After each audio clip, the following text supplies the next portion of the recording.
Nature of management. जी हाँ friends, आज का जो हमारा टॉपिक है वो है नेचर ऑफ मैनेजमेंट का एक सेक्शन जिसमें हम बात करेंगे मैनेजमेंट एज अ साइंस।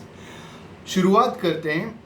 अगर हम बात करें कुछ ऑथर्स के हिसाब से मैनेजमेंट साइंस है, कुछ ऑथर्स के हिसाब से मैनेजमेंट आर्ट्स है और कुछ ऑथर्स इसे एज अ प्रोफेशन कंसिडर करते हैं। हम इस वीडियो लेक्चर में समझेंगे कि साइंस किसे कहते हैं और कैसे मैनेजमेंट के जो प्रिंसिपल्स हैं उसे एज अ साइंस कंसिडर किया जा रहा है। हेलो फ्रेंड्स, मेरा नाम है साहिल और आप देख रहे हैं एयू कॉमर्स स्कॉलर। शुरुआत करते हैं। सबसे पहली चीज़ क्या है कि साइंस को समझते हैं। साइंस आप सबने पढ़ी है, हमने भी पढ़ी है। क्लास 10 तक तो हर कोई साइंस पढ़ता है। तो साइंस बेसिकली किसे कंसिडर करते हैं? साइंस को हम हिंदी में विज्ञान कहते हैं।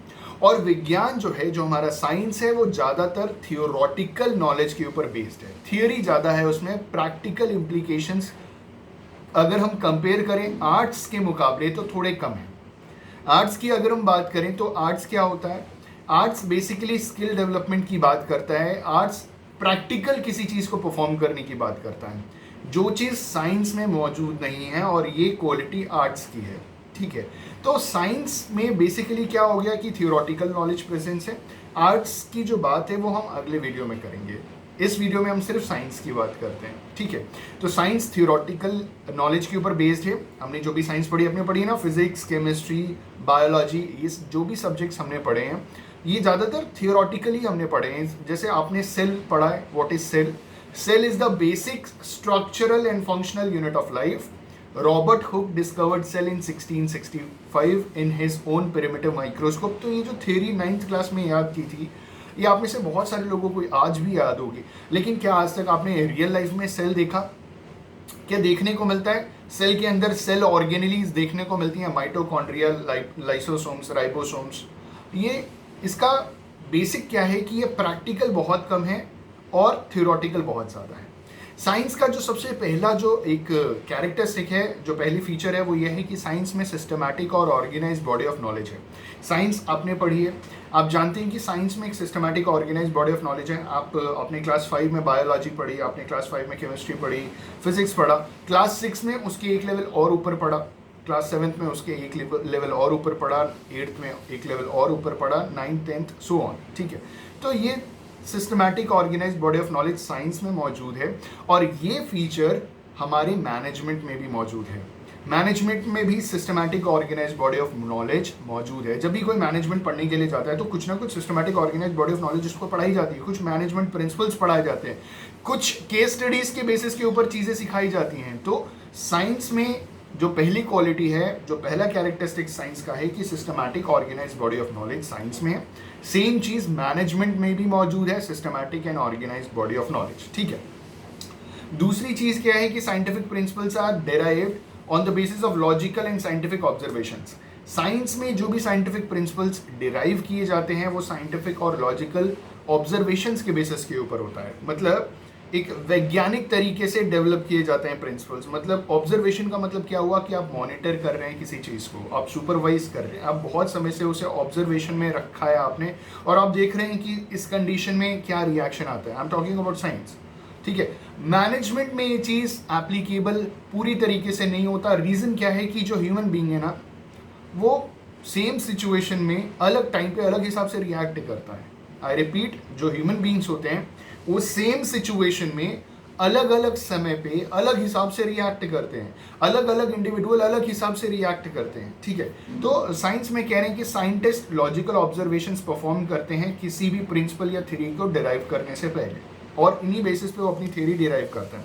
और वो क्या करते हैं, they are very objective while doing these observations. मगर मैनेजर्स क्या करते हैं, वो ह्यूमन बींग्स को ऑब्जर्व करते हैं, और ये कभी भी प्योरली लॉजिकल नहीं होता, क्योंकि किसी सिचुएशन में आप अलग हिसाब से रिएक्ट करेंगे, सेम सिचुएशन में मैं अलग हिसाब से रिएक्ट करूंगा, सेम सिचुएशन में बच्चे अलग हिसाब से रिएक्ट करते हैं, सेम सिचुएशन में पेरेंट्स, जो एल्डरली पीपल है, वो अलग हिसाब से रिएक्ट करते हैं। ठीक है, तो जो दूसरा जो प्रिंसिपल है, जो कैरेक्टरिस्टिक है साइंस का, कि साइंस इज, जो साइंटिफिक प्रिंसिपल्स है वो based on the basis of logical and scientific observations. ये चीज़ साइंस में मौजूद है, लेकिन ये चीज़ मैनेजमेंट प्रिंसिपल्स में पूरी तरीके से एप्लीकेबल नहीं है, क्योंकि साइंस में हम मटीरियलिस्टिक चीज़ों के ऊपर हम प्रिंसिपल डिराइव करते हैं और मैनेजमेंट में हम ह्यूमन बींग्स के ऊपर प्रिंसिपल्स डिराइव करते हैं, ठीक है।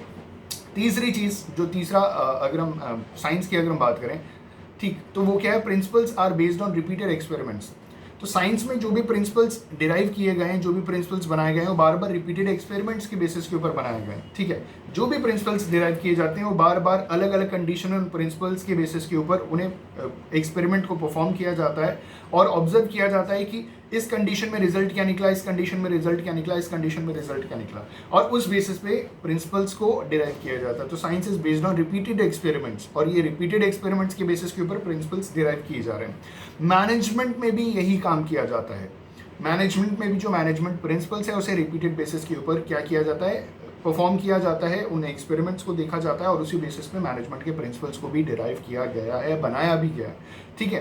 तो साइंटिस्ट अलग हिसाब से काम करते हैं, वैसे ही मैनेजर्स भी अलग हिसाब से काम करते हैं। लेकिन ये जो प्रिंसिपल है ना कि साइंस इज बेस्ड, मतलब scientific principles are based on repeated experiments, तो ये चीज़ मैनेजमेंट में भी मौजूद है, ठीक, कि मैनेजरियल प्रिंसिपल्स जो भी बनाए गए वो बार बार रिपीटेड एक्सपेरिमेंट्स के बेसिस के ऊपर। एग्जाम्पल के तौर पे मैनेजमेंट का प्रिंसिपल जो है वो ये है डिवीजन ऑफ वर्क, ठीक। एक प्रिंसिपल मैं बता रहा हूँ, फ्यूल ने 14 प्रिंसिपल्स दिए थे, टेलर ने 5 प्रिंसिपल साइंटिफिक प्रिंसिपल्स दिए थे। तो एक प्रिंसिपल है वो है division of work. Division of work का मतलब क्या है कि मैनेजमेंट को मैनेजमेंट का काम करने दीजिए, वर्कर्स को वर्कर्स का काम करने दीजिए। वर्कर्स मैनेजमेंट का काम नहीं करेंगे, मैनेजर्स वर्कर्स के काम में दखल नहीं देंगे और उनको इनके काम से कोई मतलब नहीं। अगर आप सेल्स मैनेजर हो तो सिर्फ सेल्स मैनेजमेंट का ही आपने काम करना है और बार बार उस काम को करते करते करते करते आप क्या हो जाएंगे, उस चीज़ में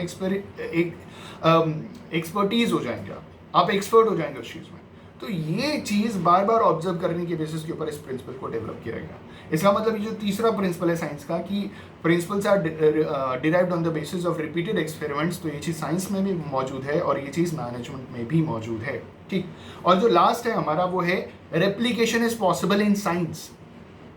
रेप्लिकेशन, अगर हम साइंस के एक्सपेरिमेंट्स की बात करें तो साइंस में जो भी सोशल साइंटिस्ट नहीं होते, साइंस के जो साइंटिस्ट होते हैं वो जो भी एक्सपेरिमेंट करते हैं उसमें रेप्लिकेशन पॉसिबल है कि मैंने वो एक्सपेरिमेंट किया, मैं वही चीज़ आपको बोलूँगा कि आप भी करो, तो रेप्लिकेशन पॉसिबल है, ठीक है।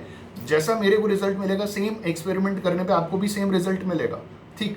लेकिन ये चीज़ ह्यूमन बीइंग के ऊपर एप्लीकेबल नहीं होती। अगर हम मैनेजमेंट प्रिंसिपल्स की अगर हम बात करें तो मैनेजमेंट प्रिंसिपल्स जो डिराइव किए गए वो उसमें साफ साफ ये बात कही गई है कि हमारा जो एनवायरनमेंट है वो बहुत ज़्यादा डायनामिक है।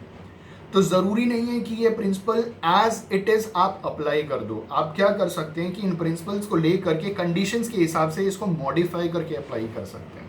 आप बात समझ रहे हैं कि ये जो चौथा प्रिंसिपल है ये एज इट इज़ एप्लीकेबल नहीं है। जो साइंस का चौथा जो कैरेक्टरिस्टिक हमने बताया ना कि replication is possible only in materialistic thing, human beings के ऊपर कभी भी रेप्लिकेशन पॉसिबल नहीं होता। जैसा कि मैंने थोड़ी देर पहले आपको बताया कि सेम इंसान सेम सिचुएशन में अलग टाइम पे अलग हिसाब से रिएक्ट करता है, ठीक है। तो managers have to conduct research and experiments on human beings, और कभी भी दो मैनेजर जब भी सेम चीज़ इन्वेस्टिगेट करते हैं या ऑब्जर्व करते हैं तो दोनों को अलग अलग रिजल्ट मिलते हैं, क्योंकि उनकी साइकोलॉजी अलग है, अपने हिसाब से सोचते हैं तो उनको अलग अलग ही रिजल्ट। क्योंकि हम जब भी ह्यूमन बींग्स के ऊपर एक्सपेरिमेंट करते हैं तो रिजल्ट हमेशा सेम नहीं मिलता, लेकिन साइंस में आपको मिले। I just hope and believe कि ये जो नेचर ऑफ मैनेजमेंट में मैनेजमेंट एज अ साइंस है ये आपको क्लियर हो गया होगा।